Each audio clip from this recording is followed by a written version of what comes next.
அனைவருக்கும் வணக்கம். நான் இந்திய பெண்ணை பாரதி பேசுகின்றேன். நாளைக்கு வந்து 11 டேட் இருக்கு. நம்ம இந்த 11/11 வந்து எப்பவுமே இதுக்கு முன்னாடி நான் வேறு ஒன்று சொல்லியிருந்திருக்கேன். பிரபஞ்ச ஈர்ப்பு தியானம்.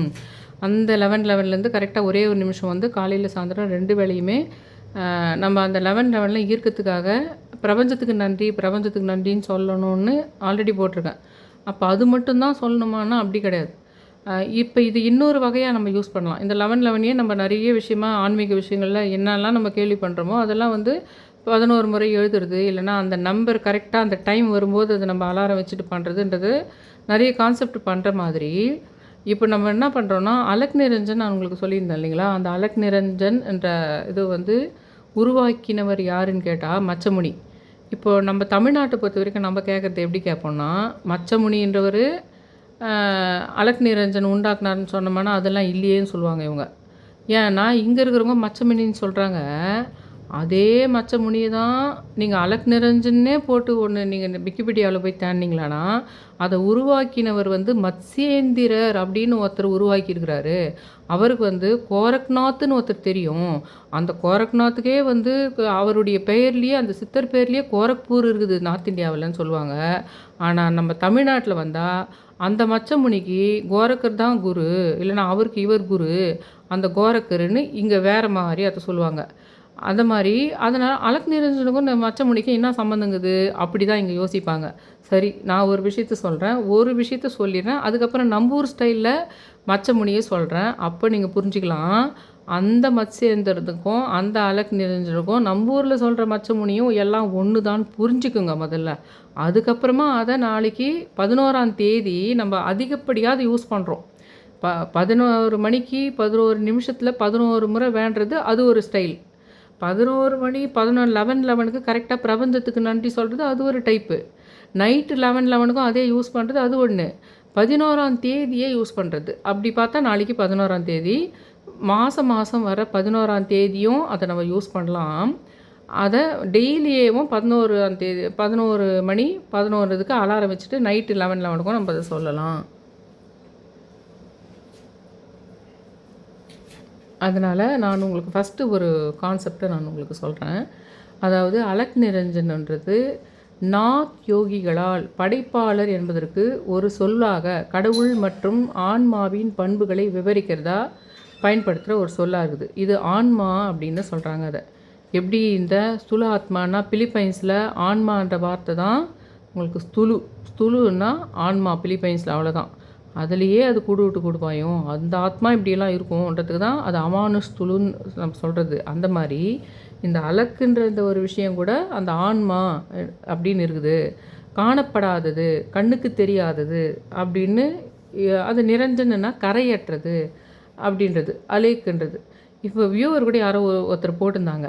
சின்ன வயசில் எங்கள் அப்பா வந்து எப்பாவது சின்ன பசங்களை மேலே தூக்குனா அன்றைக்கே நான் சொல்லியிருந்தேன். அலேக்கா நம்ம தூக்குறதுன்னு கூட சொல்லுவோம், அந்தரங்கத்தில் தூக்குற மாதிரி கூட சொல்லுவாங்க இல்லையா அப்படின்னு நான் சொன்னேன். அதுக்கு அவங்க போட்டிருந்தாங்க வியூவர் கூட.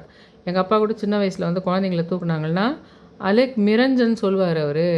இப்போ தான் தெரியுது அது பேர் அலேக் நிரஞ்சன் சொல்லிட்டு. அப்படின்னா எப்போத்துலேருந்தோ இருந்திருக்குது, யாரோ கேள்விப்பட்டிருக்காங்க. நம்ம எப்படி ஓம் சரவண பவன் சொல்கிறோமோ அந்த மாதிரி ஒரு மேட்ரு இருந்திருக்குது. அலேக் என்று உச்சரிக்கப்படுகின்றது. அசல் சமஸ்கிருத வார்த்தைகளான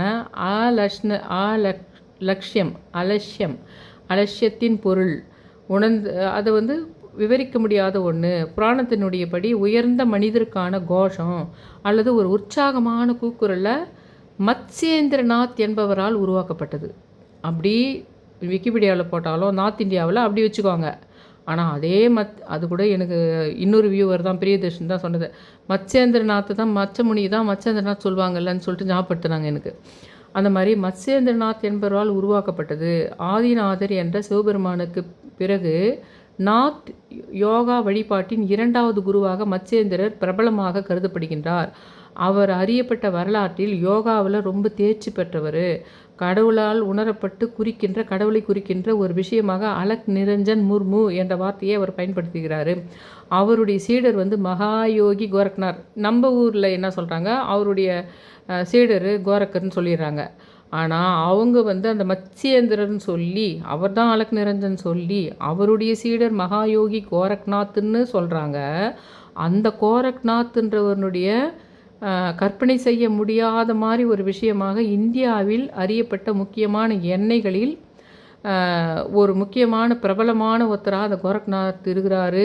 அதே மாதிரி தான் மத்ஸ்யேந்திரநாத்தரும் கோரக்நாத்தரும் ரொம்ப முக்கியமானவங்கன்னு சொல்லிட்டு, அந்த கோரக்நாத் உண்மையில் ஹடயோகா அப்படின்ற ஒரு தந்திர வழியில் யோகிங்களெல்லாம் ஒன்றா சேர்த்து மகத்தான ஒரு நாத்துன்ற ஒரு மரபில் ஜாயின் பண்ணுறாரு. இந்த கேதார்நாத் எப்பயுமே அந்த ஊர் பக்கம்னா கேதார்நாத் இது நாத்துன்னு வரும் பாருங்க. அதனால் அந்த கோரக்கருன்றதே நம்பூர்னுடைய நம்ம சொல்கிற சித்தர் அவர். அந்த சித்தர் வந்து இவருக்கு சீடரு மச்சமுனிக்கு. ஆனால் அந்த ஊர் பொருக்கும் அது மச்சேந்தரை உருவாக்கினது அலக் நிரஞ்சன்ன்றது. அவருடைய சீடர் கோரக்கரு. வட இந்தியாவில் இருக்கின்ற கோரக்பூர் நகரம் புகழ்பெற்ற யோகியின் பெயரிடப்பட்டது. யாருடைய பேர்? நம்பூரில் இருக்கின்ற நம்ம சொல்லப்படுகின்ற நம்ம அறிஞ்ச அந்த கோரக்கருன்றது மச்சமுனியினுடைய சீடர். ஆனால் அவங்க அத்தை மத்ஸ்யேந்திரர்னு சொல்கிறாங்க. அவருடைய சீடர் கோரக்நாத்துன்றாங்க. அவர் பேர் தான் கோரக்பூருக்கு பேரே வச்சுக்கிறாங்க நார்த் இந்தியாவில்னு சொல்கிறாங்க அவங்க. அந்த விஷயம் அப்போ அந்த அலக் நிரஞ்சனும் ஒன்று. இப்போ நம்ம ஊரில் இருக்கிறவங்கள விஷயம் தெரிஞ்சு அந்த ஊரில் இருக்கிறவங்க போய் ஓம் சரவண பாபா சொன்னால் எப்படி, அந்த மாதிரி அவர் உருவாக்கின விஷயம் அந்த அலக் நிரஞ்சன்ன்றது. அந்த கோரக்நாத்தினுடைய காலத்தில் அதற்கு பிறகும் இந்தியா முழுவதும் கடவுளுக்கு அலக் நிரஞ்சன் மிகவும் பிரபலமாக பெயராக மாறியது. கடவுளுடைய பெயரே அலக் நிரஞ்சன் என்று கோரக்நாத் காலத்துக்கு பின்னாடி மாறியது.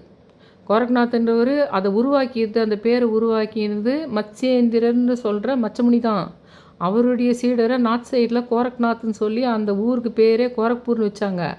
அந்த கோரக்நாத் காலத்துக்கு பின்னாடி தான் இந்தியா முழுவதும் கடவுளுக்கே அலக் நிரஞ்சன் சொல்லிட்டு பிரபலமான பேராக மாறிச்சு.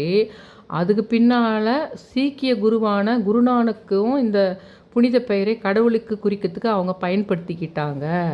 இப்படி இருக்குது. அதே கூட இப்போ நம்ம ஊர் ஸ்டைலில் நம்ம சொல்லணும், இவர் மச்சமுனியை பற்றி சொல்லணுன்னா எப்படி சொல்லலான்னா, இது கொஞ்சம் வேறு மாதிரி சொல்லலாம். அவருடைய அந்த மச்சமுனி பற்றியே. மச்சமுனி வந்து காகபுஜன்றனுடைய சீடர். மச்சமுனி பிறந்தது ஆடி மாதம் ரோகிணி நட்சத்திரத்தில் பிறந்தார். 300 வருஷம் 62 நாட்கள் இருந்தார். ஒரு சமயம் தடாகம் ஒன்றில் கரையில் சிவபெருமான் காலஞானத்தை வந்து உமாதேவிக்கு உபதேசிக்கிற சமயத்தில் இவர் நடுவில் தூங்கிட்டார். பார்வதி தேவி அதே தான் அந்த சுகபிரமர் வந்தார்ல, கிளி வடிவில் வந்து பார்வதி தூங்கிட்டா கேட்டாங்கல்ல, அதே தான் மீன் வடிவத்தில் வந்த மச்சமுனி, மத்ஸ்யேந்திரர், அலக் நிரஞ்சன் எல்லாம் ஒன்று. ஆனால் ஆரம்பத்திலிருந்து இறுதி வரையில் கேட்டுக்கொண்டிருந்த மீன் ஒன்று மீதி ஞானத்தை தெரிந்து கொள்ள பூமியில் பிறந்ததாக அந்த மச்சமுனி என்கின்ற புராண கால கதை வந்து ஒன்று இருக்குது. அவர் வந்து போகரினுடைய மாணவர். இவருக்கு கோரக்கர் வந்து இவருடைய சீடர். இவர் இந்த மச்சமுனி என்றவர் போகரினுடைய மாணவர். அகஸ்தியரினுடைய சமகாலத்தவர். இவர் சமாதி வந்து பற்றி நிறைய வேறுபட்ட கருத்துக்கள் இருக்குது. திருவானைக்காவிலையும் இருக்குது. மலை மீது இருக்கின்ற காசி விஸ்வநாதர் ஆலயத்தினுடைய பின்பக்கம்தான் சுனை நீரில் தான் மச்சேந்திரர் மீன் உருவில் இன்றைக்கும் நீந்திக்கிட்டு இருக்கிறாருன்னு சொல்லிட்டு சொல்கிறாங்க. அதே சமயத்தில் திருப்பரங்குன்ற இப்போ இதில் கான்ட்ரவர்ஸில் இருக்குது. அந்த திருப்பரங்குன்றம் கூட மதுரைக்கு தென்மேற்கே அமைந்துள்ள திருப்பரங்குன்றம் கோயிலில் பல்வேறு புராண வரலாற்று சிறப்புகள் இருக்குது. மச்சமுனி சித்தர் மீனாக நீந்தும் தலம் என்று சித்தர்கள் உரையும் ஜீவசமாதிகள் என்று அந்த திருப்பரங்குன்றத்தை போற்றப்படுகின்றது. 6 படை வீடுகளில் முதல் படை வீடு அதுதான். தேவயானை என்னும் தேவயானையை முருகன் மணந்த இடமும் அதுதான். பண்ணிய பாடல் ஆடலன் மேய பரங்குன்றை உண்ணிய சிந்தை உடையவர்க்கு இல்லை உருநோயேன்னு சொல்லிட்டு திருஞான சம்பந்தர் பாடிய இந்த தலத்தில் வள்ளலாரும் அருணகிரிநாதரும் கச்சியப்ப சிவாச்சாரியும் கூட இந்த ஆலயத்தை பாடியிருக்காங்க. ஆனால் இந்த ஆலயத்துக்கு இந்த மச்சமுனிக்கு ரொம்ப ரொம்ப சம்பந்தம் இருக்குது அப்படின்ற விஷயம் நம்ம சைடில் சொல்லுது. அந்த மச்சமுனி தான் அவரை தான் நார்த் சைடில் மத்ஸ்யேந்திரர். அவருடைய சீடர் வந்து கோரக்நாத். அந்த கோரக்நாத் பேரில் தான் கோரக்பூர்னே உருவாக்கியிருக்குது.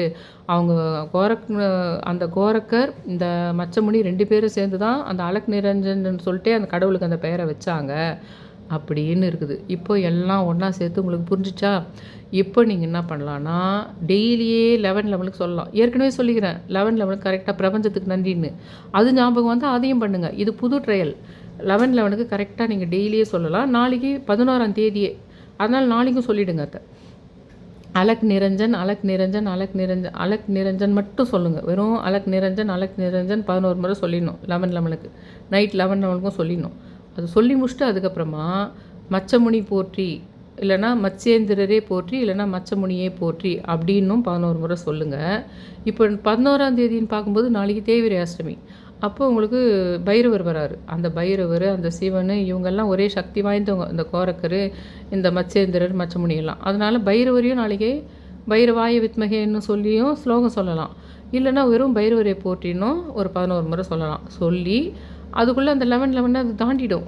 அதுக்கப்புறமா அவங்க வேண்டுதல் சொல்லிங்க, அது பரவாயில்ல. ஆனால் உங்களுக்கு தேவை அந்த 11 அலக் நிரஞ்சன் சொல்லணும். அலக் நிரஞ்சன் மெயினாக சொல்லணும். அதுக்கப்புறம் நீங்கள் மத்ஸ்யேந்திரரை போற்றி, பைரவா போற்றின்னு சொல்லலாம். அடுத்த மாதம் 11ஆம் தேதி வரும்போது வேறு எதுனா சஷ்டியாக இருந்ததுன்னா அப்போ கூட முருகரை சொல்லலாம். ஆனால் இதில் முக்கியம் யாருன்னு கேட்டால் மத்ஸ்யேந்திரர்னு சொல்லலாம், மச்சமுனின்னு சொல்லலாம். அந்த மத்ஸ்யேந்திரரும் இந்த மச்சமுனியும் ஒன்றுன்றதுக்கு தான் நான் இந்த வீடியோ முக்கியமாக போட்டிருக்கேன். நம்ம ஊரில் நம்ம கேள்விப்படுற அந்த மச்சமுனி அவருடைய சீடர் கோரக்கர்ன்றது தான் அவங்க சொல்கிற கோரக்பூர். அந்த கோரக்பூர்ன்றதே நம்மளுடைய கோரக்கர்னு சொல்கிறோம்ல, அவருடைய ஊர் தான் அது. அந்த கோரக்பூர்னு அவங்க பண்ணதே. அவங்க கோரக்கரும் சரி, இந்த மச்சமுனியும் சரி, 2 பேருமே சேர்ந்து கடவுளினுடைய பெயராகவே அதை வைக்கிறாங்க. அந்த அலக்குன்னா உங்களுக்கு தூய்மையான ஆன்மான்னு அர்த்தம். நிரஞ்சன்னா கரையற்றதுன்னு அர்த்தம். கடவுளினுடைய பேரே அவங்க அப்படி தான் சொல்கிறாங்க.